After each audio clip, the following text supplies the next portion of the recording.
Assalamualaikum warahmatullahi wabarakatuh. Kembali lagi di channel Sipip.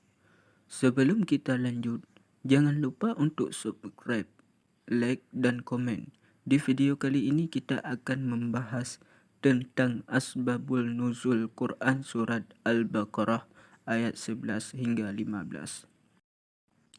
Ayat 11 hingga 15 dari surah Al-Baqarah menyoroti sikap manusia terhadap Allah dan ajarannya.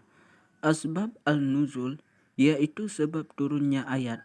Untuk ayat-ayat ini adalah terkait dengan beberapa orang Yahudi di Madinah yang menolak untuk menerima Islam meskipun mereka tahu bahawa Muhammad adalah nabi yang diutus oleh Allah. Mereka memilih untuk mengikuti agama mereka sendiri dan menunjukkan sifat sombong dan ketidakpatuhan terhadap wahyu Allah. Ayat-ayat ini menegaskan pentingnya tunduk kepada Allah dan mengikuti petunjuknya. Ayat-ayat ini juga menegaskan bahawa keimanan bukanlah sekedar klaim verbal atau status keturunan, tetapi didasarkan pada keyakinan yang tulus dan amal yang benar. Mereka mengingatkan bahawa Allah memegang kendali penuh atas orang yang memberikan petunjuk kepadanya, serta orang yang menolak kebenarannya. Dengan demikian, surah ini menegaskan bahawa mematuhi Allah adalah kunci untuk mencapai keselamatan dan kebahagiaan di dunia dan di akhirat. Ayat-ayat tersebut menyoroti pentingnya kesadaran spiritual dan ketaatan yang tulus terhadap Allah.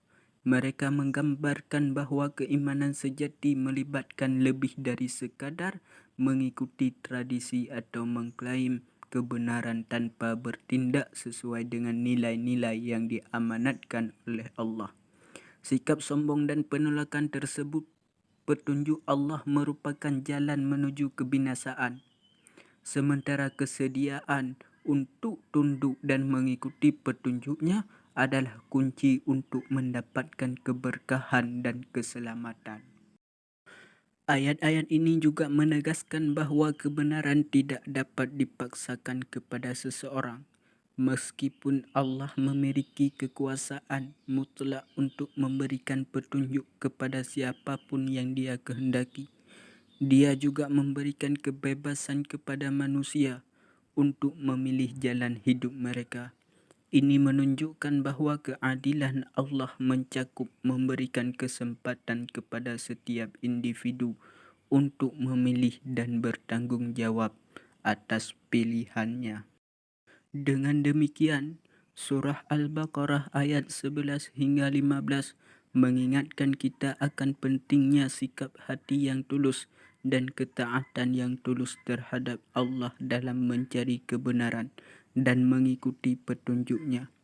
Ini merupakan panggilan untuk memahami bahawa iman bukanlah sekadar kata-kata kosong, tetapi suatu konsep yang melibatkan pengabdian dan perubahan nyata dalam perilaku dan sikap kita terhadap hidup dan kebenaran.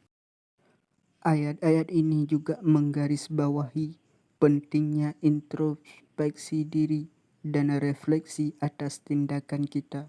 Mereka mengajak kita untuk mempertimbangkan dengan serius konsekuensi dari pilihan kita dalam hidup, baik di dunia maupun di akhirat.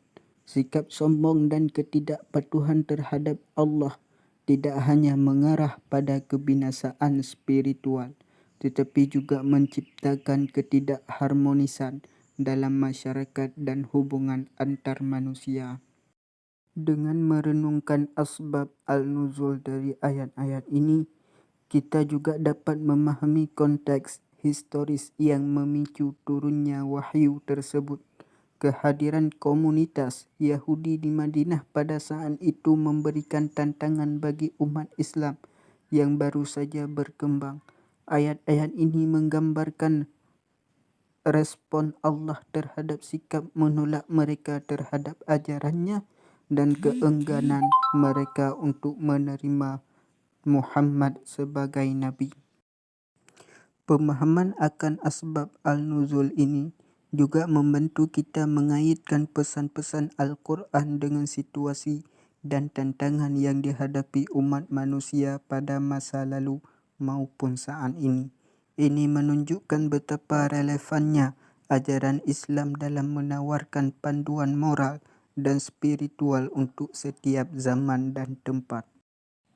Dengan demikian, surah Al-Baqarah ayat 11 hingga 15 tidak hanya menawarkan pelajaran tentang pentingnya ketaatan dan tunduk kepada Allah, tetapi juga mengajak kita untuk memahami dan menginternalisasi nilai-nilai moral dan spiritual yang terkandung dalam ayat-ayat tersebut, serta untuk merenungkan bagaimana kita dapat menerapkan pesan-pesan tersebut dalam kehidupan sehari-hari kita. Sekian, semoga bermanfaat, terutama bagi saya sendiri maupun kepada saudara-saudari kita yang nonton video ini, insya-Allah taala. Wassalamualaikum warahmatullahi wabarakatuh.